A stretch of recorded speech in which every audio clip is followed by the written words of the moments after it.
Coming into a series half-cocked and fully lost is something I am accustomed to on this channel. You know, some games I'll actually look up to find out what happened in the previous entry. Sometimes I'll just go in fully freaking blind and walk around like a blind person, I guess. Yeah, I mean, if you can't see, you're blind. And that's exactly how I went into this game, fully blind. I decided to go full send, well, at first.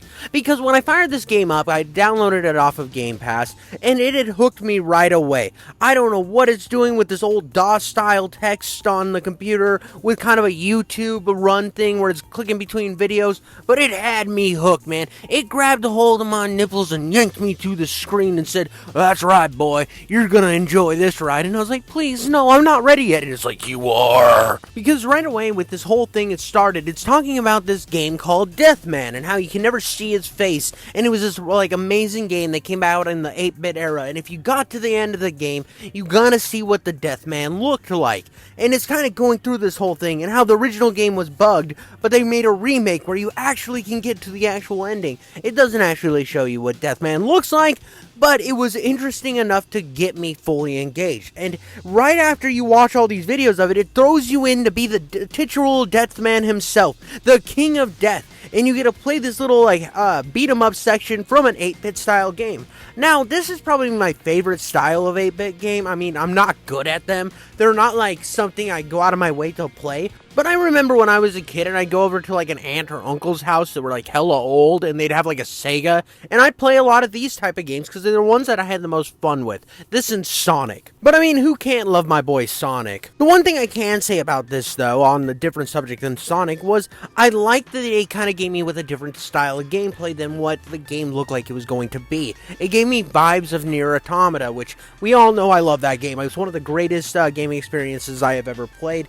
And I liked that this game was experimenting right out of the gate, and it really grabbed me, only to then cut in with like this anime section, and this is gorgeously animated. Just super hilarious to me considering this game has better animations and it's a low budget game than the 2016 Berserk anime. That shit looked like AIDS on my butthole. It was garbage, it was trash. I don't know why I'm bringing it up now, but I just think that if you waste your time to go watch the goddamn Berserk 2016 anime, you should just pretty much burn your TV down and then hump its ashes, because that's about as fun as watching that shit. The animation is just good. But let's get back to the anime at hand. So the little ship for brains you're seeing on screen, that's Damon. Damon decided to go on a walk in the forest one day, and he finds himself an alien. Him and the aliens start forming this friendship. Is this sounding familiar to anyone? That's right, because it's fucking E.T. It's just speedrunning E.T. but with some twists. And basically, what the twist is Damon finds this little fucking rock, and the rock gives him powers, and then the powers help him create a spaceship, and then that spaceship sends this little fucker back to space. And he's like, "I love you, Damon.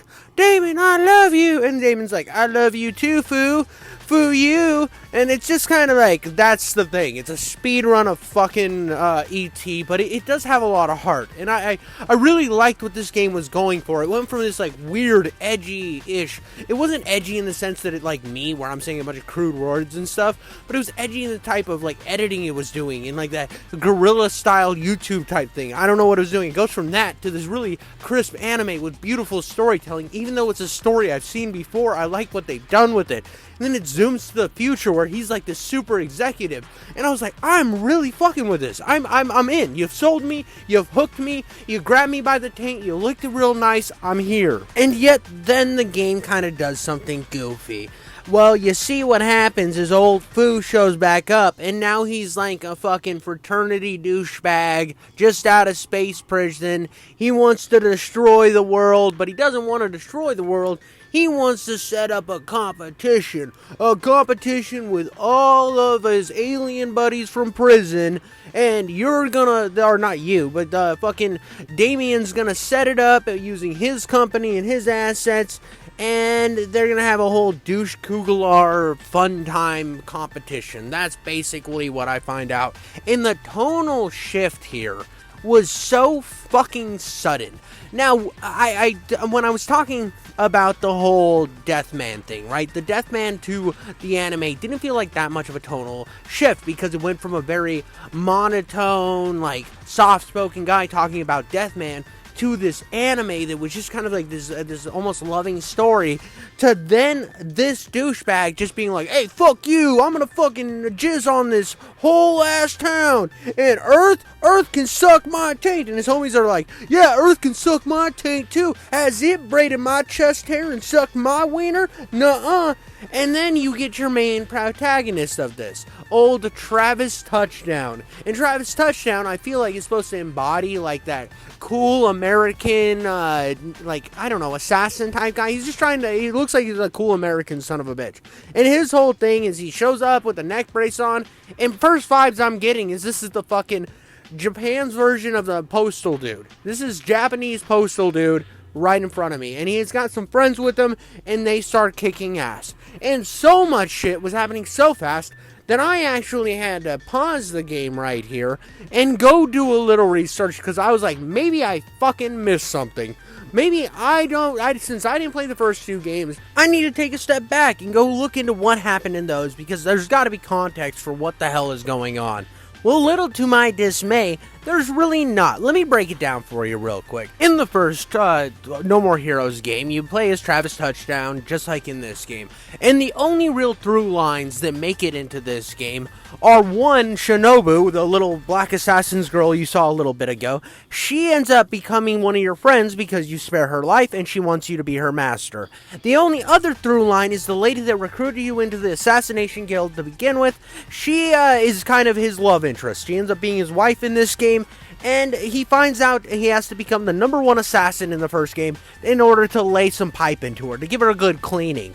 Now I'm doing tons of skimming here, because there's like brothers involved, lost twins involved, sisters, all sorts of random shit. At one point, the Assassination Guild was never a real thing, which they never touch on again because they just pretend it's a real thing again. And then you kind of get through to the next game. You see, in the next game, he wants to have the exact same. He's been chilling, he hasn't been an assassin. Well, now there's a bunch more assassins, so he gets hired to kill to get #1 spot again.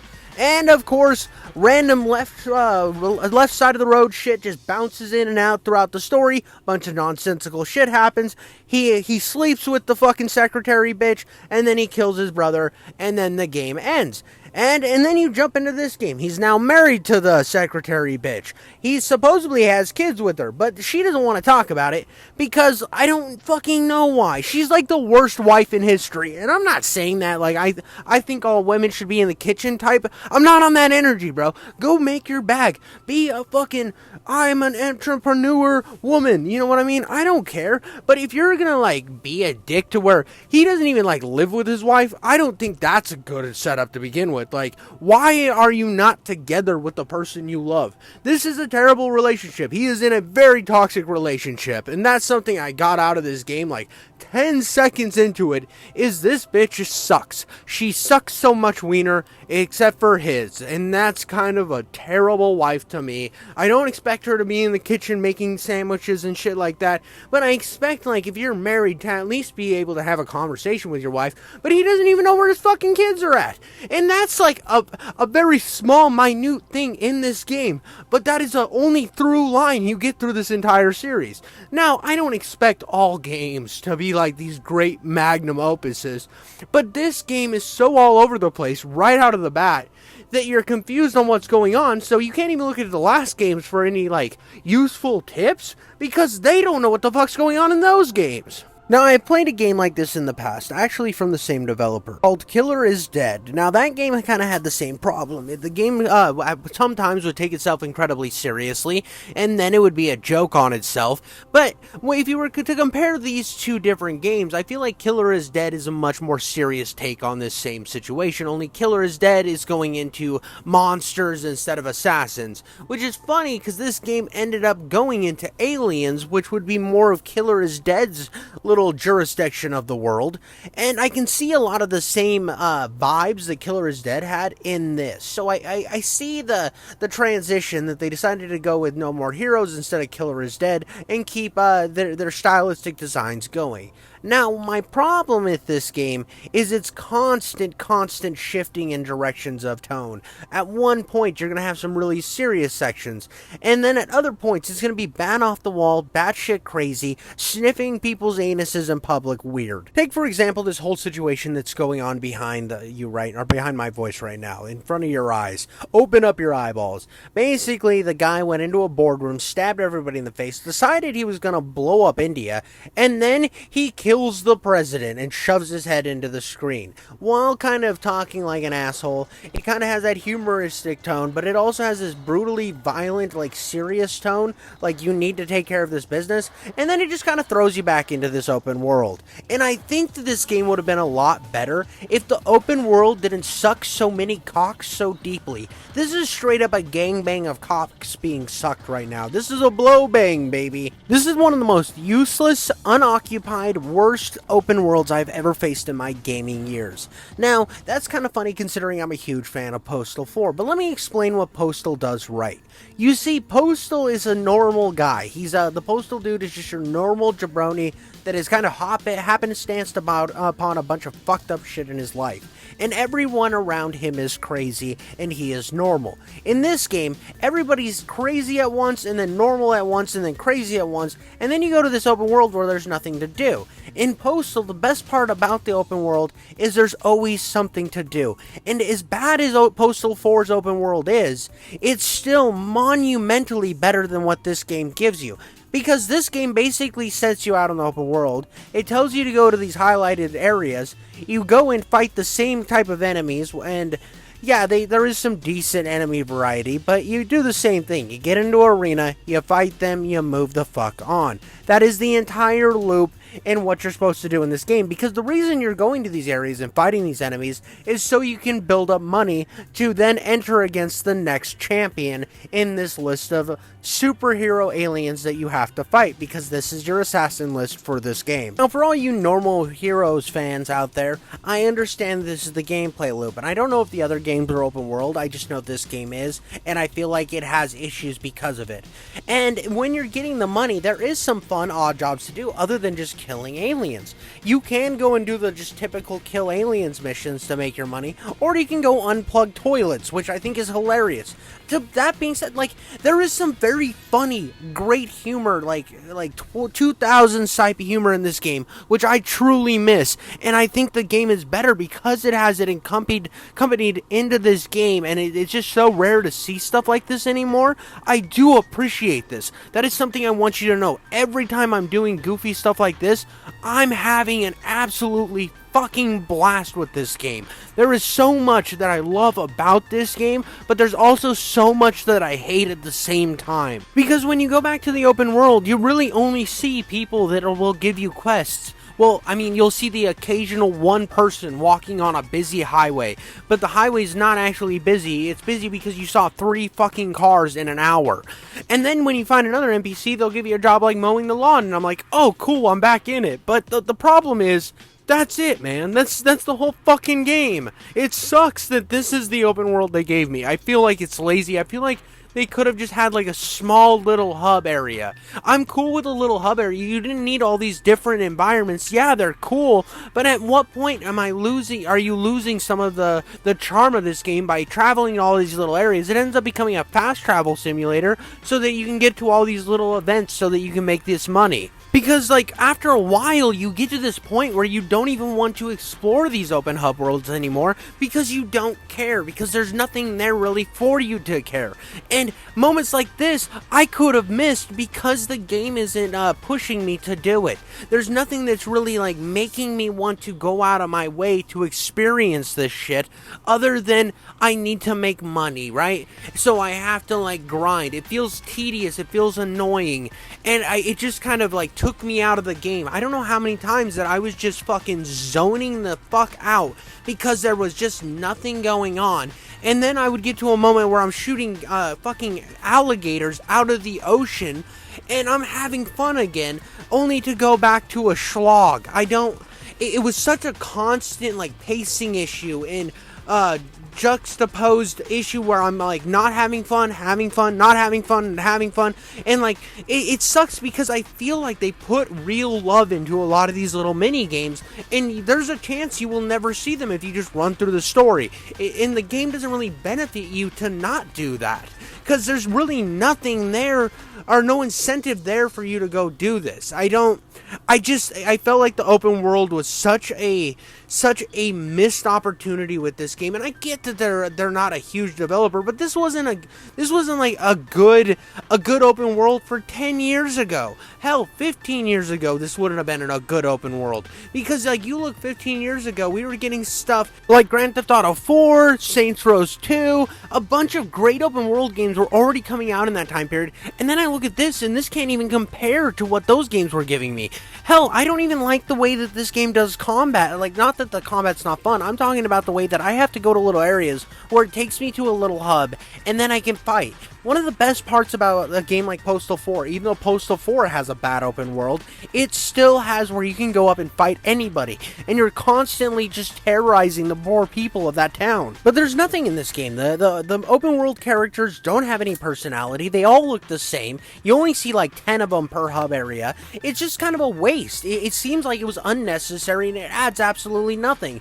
And it sucks because like when you're driving around on your little Thrike, it seems like it could have been fun. And when you hit the other cars, they don't even really do anything. They just kind of disappear. I don't know. It just was a shitty open world. It is one of the worst open worlds I've ever played in a game, period. And that sucks because there's a ton that this game has good to offer. And I had a lot of fun with this game. But the bullshit open world sucks so bad, I almost stopped playing it a million times. Another thing that's a glaring issue with this game is not knowing what happened in the previous two titles. Now, this isn't an Xbox problem or a PlayStation problem. It's both their problems, because these games were never on Xbox and PlayStation. They were a Wii exclusive back in the day, and then they were ported over to the Switch, and now they're on PC, and I guess they run like trash on PC.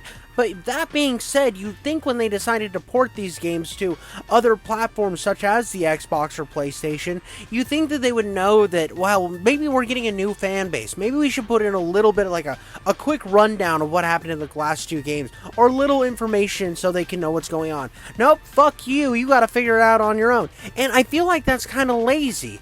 I don't know, it just kind of set uneasy to me, because there are a bunch of characters that reoccur throughout the series that are in this game, and they have a little bit of backstory and a little bit of stuff that happened in the previous titles that you kind of need to know in this. I mean, like I said, it's not necessary because of how chaotic these games are, but it would have been nice to know. And the fact that this game has a broader reach on platforms than the other games did, it's kind of annoying that they didn't take that little time, or have it even like in a menu to say, here's a rundown of what previously happened.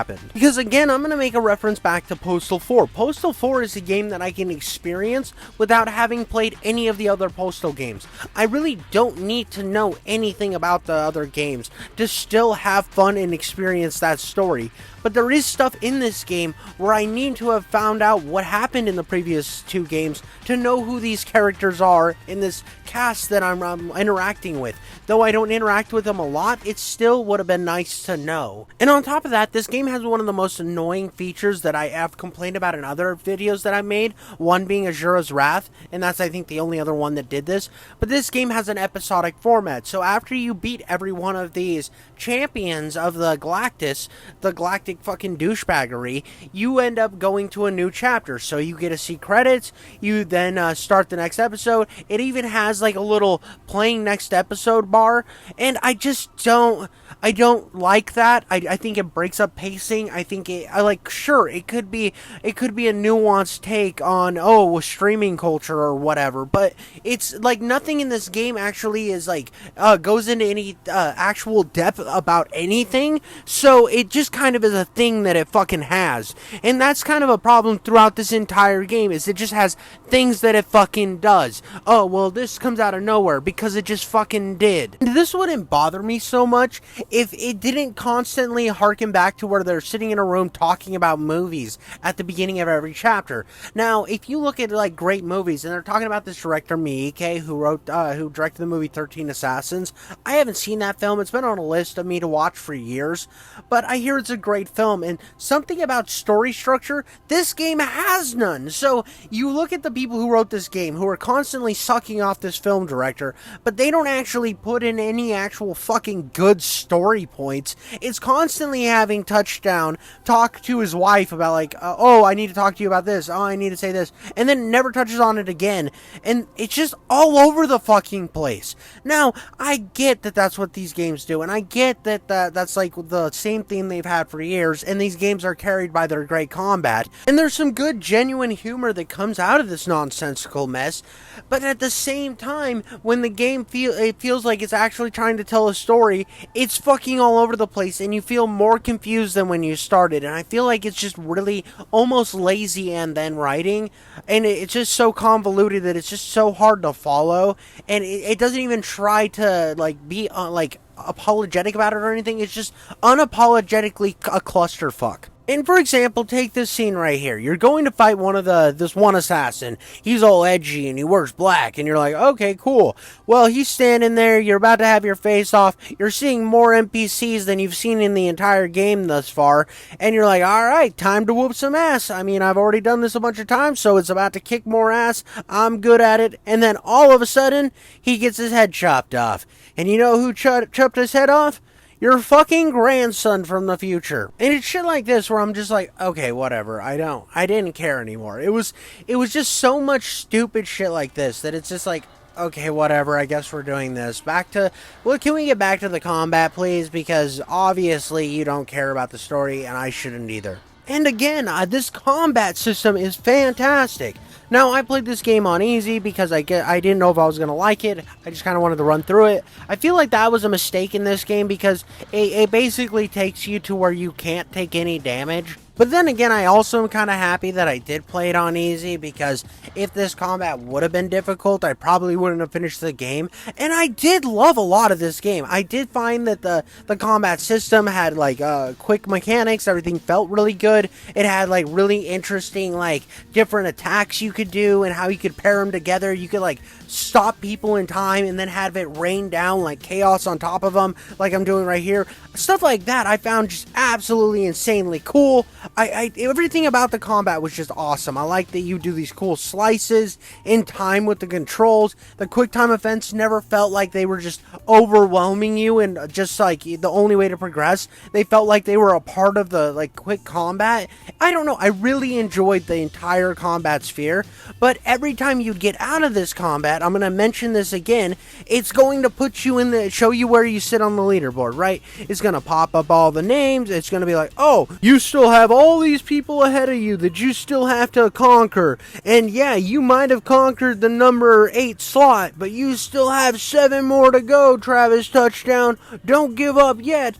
And it just like seeing this every time you beat a boss gets super fucking annoying.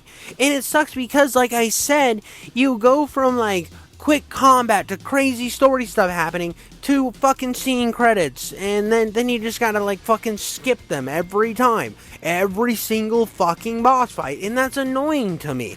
I don't like that setup. You skip it, and then you get this fucking check out our next episode, to be continued bullshit, and I don't care, dude. I don't fucking like that. I will never fucking like that. I'm not watching a TV show. I'm playing a goddamn game. Get your fucking AIDS-riddled bullshit gimmick out, and then I will enjoy the game much more. And as you've heard me complain about a lot of the silly story mechanics, I do think it's kind of funny when who you're supposed to fight next then instantly gets killed by someone else, so then you're fighting them. Like this part right here, right? The whole next boss fight I'm fighting. Keep in mind that I didn't have to go around the open world and collect a bunch of bullshit to then go do this fight when none of it felt natural. But I did think it was so funny that I then get into a rap battle with this chick before I fight her. This type of weird Japanese, like, bullshit, I find funny. I'm there for it. I hope that's not missed in what I'm talking about right now, because I feel like a lot of people will be like, oh, you just don't like it because it's like this. No. I actually enjoy this medium, but I feel like these guys aren't hitting the notes well enough. Because I can look at games like Final Fantasy or some of the other, like, more weird ones. There are more weird ones, but Final Fantasy was just the one that popped into my head. But Killer is Dead. I can look at Killer is Dead, which has a lot of the same goofy stuff happening, and I can be like, yeah, I want more of that. I want more of that. And then this game's giving me more of it, but it's doing it in the wrong ways. It's skipping out on other shit so it can do that goofy shit. And I feel like that's what kind of hinders this experience. And it sucks because, like, this moment right here, I was so fucking sold on. There was even a moment where it had this live camera over top of me, and it was kind of annoying having this weird fixed camera kind of get in the way of the boss fight, but it was also kind of ingenious at the same time. It's stuff like this where it was experimental, where it was different, where I fully was engrossed into this game, into this this whole system, and I was having so much fun with it. And it was so overly unapologetic about its gore, and I love unapologetic gore. I feel like in today's day and age, we keep having games cut down on the gore because violence in video games are bad. Shut the fuck up, Matt Walsh. Go back to your little hole and grift. I like gore in games. I like overly sexualized women in games. There's a lot in this game that is fully made for me, and you'd think I would love it. And at times, like I said, I'm fucking here. When this part right here, if the game was like its boss fights, if it was like its little goofy shit, and I didn't have to interact with the open world, I probably wouldn't be in this video so salty. But when I have to sit there in the open world and think about what I just went through, I completely, like, start tearing this shit apart. I'm pulling that fucking thread, and the thread's getting pulled, and now the whole fucker's unraveling. And that's the biggest problem with this game. Because, like, this shit, amazing, absolutely awesome. I could see myself wanting to play this game again if this was just a game. But it isn't, and that's its biggest problem. That's the big fatal flaw in this game, is the fact that it pulls you into the boring shit of this game, and it leaves you there for so long, and it just falsely drags this experience out to where you're sitting there thinking about the nonsensical shit that happened, and now you start to hate the game that you were previously having a fun time with. Because it hurts me so much too, because of the fact of how stylistic this game is. The style is just off the fucking charts. It is so good. This whole next boss that I walk into, and how it's like gonna be, she's the best fucking musical chair champion in the galaxy, and you have to beat her at musical chairs, and you enter the arena and smoke starts flying off, and it's this weird art style, and these weird drummers start kicking off and fucking smacking titties all over the place, and you're like, yes, fucking milk me more, baby, milk me more, and it's just all this goofy shit pops up on screen. There's fucking cheerleaders cutting themselves in half. I don't know what the fuck's going on, but I fucking love it. I'm fucking sold. This is the type of stuff that I am over the moon about with this game. This game has so much fucking good in it, and that sucks that I have to talk about all the bad, but look how cool this is. Like I said, when you get to these boss fights, and I'm playing fucking musical chairs, this is not something that I was like, oh yeah, musical chairs, this is gonna be fun, but I had a blast with this, and I'm terrible at button prompt minigames. Absolutely fucking garbage! But what was done impressively here was, when it wasn't just like a button prompt minigame, it also built the anticipation of what's gonna happen if I don't get to the chair on time. What happens to whoever's the goddamn loser in this? Well, lady has a giant squid thing that just goes and then blows people to fucking hell, and you get this cool ass animation, and then the next round starts, and this whole time it's just so goofy, it's so over the top, and so epically amazing that I'm just so sold on it.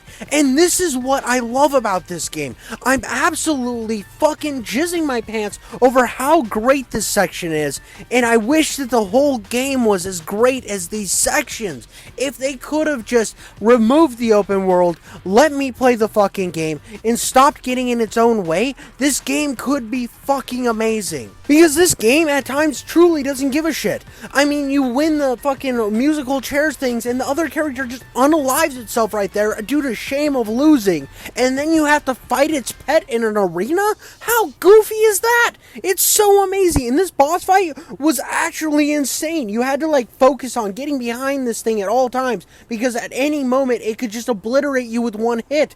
And it's just such an inventive fucking boss fight. And all the boss fights in this game are really well done. That is something that a lot of games fumble the bag on. Not this game. This game hits it out of the park. Otherwise, why would I be here just jizzing my fucking pantalones over it? And though I don't like the story structure at a lot of moments, I do love the characters that it presents in this game. One of the next bosses you get into is this super fucking goth girl that like lowers you into a school that's super scary and she's just rambling her fucking brains out. And I'm so interested to find out about her. She's so interesting to me and I feel like the character work in this game is really well done. It's just so all over the place that you don't ever really get a bite into it. And that's a tragedy because it's brilliant at the same time. If that makes any sense, because I feel like I'm getting lost in my own speech here because this game is so fucking convoluted that trying to praise it while at the same time it's giving me so many times to critique it that I'm convoluted in my own essence due to the convoluted source material that I'm dealing with. I mean, I wanted this game to truly be as great as these moments that I'm giving you on screen. If this game could truly have buttoned itself down to just these great moments, I would just be gushing over this game. This game would be getting a true glazing. But what you're not seeing is between each one of these great moments is not hours, it's like an hour of me doing random fucking battle tasks in the open world and having to interact with the shittiest part of this game. And majority of this game is spent fucking bouncing around the open world to then get these semi-amazing moments.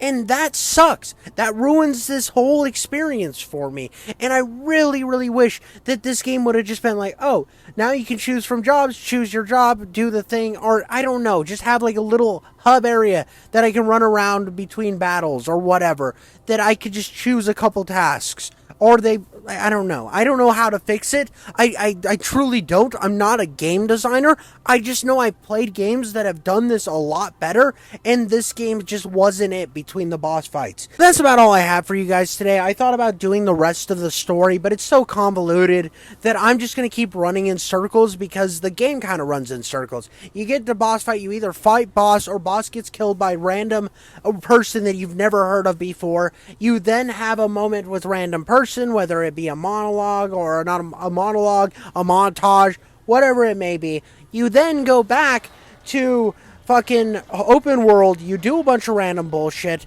repeat, game's over. I don't know, it could have been amazing, but to me it just sits as a game that I played. I wouldn't ever play it again. I enjoyed some of the time I spent with it, and let me know what you guys thought. I know that this was a little more of a bombastic review.